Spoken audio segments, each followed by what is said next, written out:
Since pretty cotton picking soon, GT Sport, the main game, is going to be coming out, and supposedly we're going to have a Gymkhana type event. I don't really know what cars are going to be in it, but I figured because we don't really know what cars are going to be in it, I'm going to try to drift some of the cars that a lot of people don't necessarily try to drift, and see if those happen to be diamonds in the rough.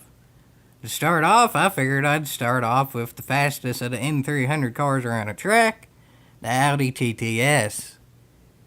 This car is really stable and easy to drive, so that doesn't seem like the best combination for it to drift.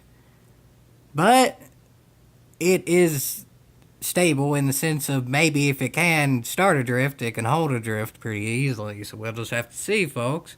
We'll just have to see. And well, let's see.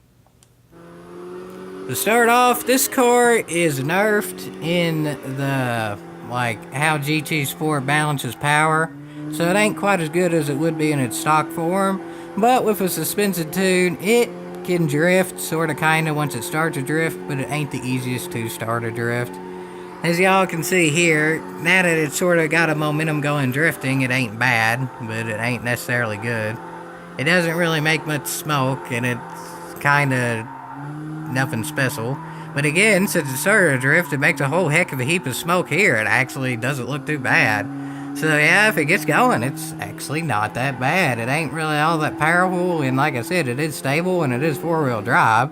But for all those things considered, it's pretty goddamn good. Like there, I yanked the e-brake and I couldn't really go anywhere with it because it just doesn't really have enough power.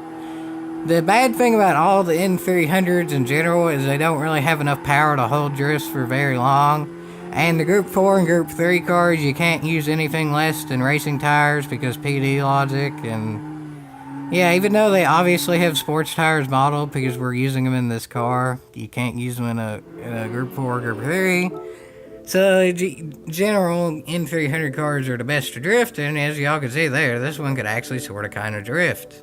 So here's the tune for it. It's actually kinda sorta different than a usual drifting tune, or at least the usual way that I do them.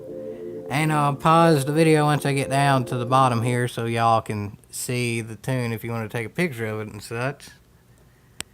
As y'all can see, it actually is somewhat different. There's some things that are sorta kinda constant, like 10 camber on a stable car and all the negative toe, but some of the stuff is indeedy dandy different.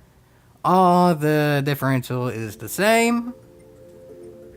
It's all highest except for the braking. And the transmission is the default 124 miles an hour because that just... It ain't really worth tuning transmission when you're going to be running high gears anyway because that makes the wheels spin. But anyway, that's that, folks. The Audi TT is actually a decent drift car. Once you can get it going, it drifts not bad. I don't think it's quite as good as a Hyundai Genesis because it's sort of automatic drifter and I think it can drift for a longer period of time.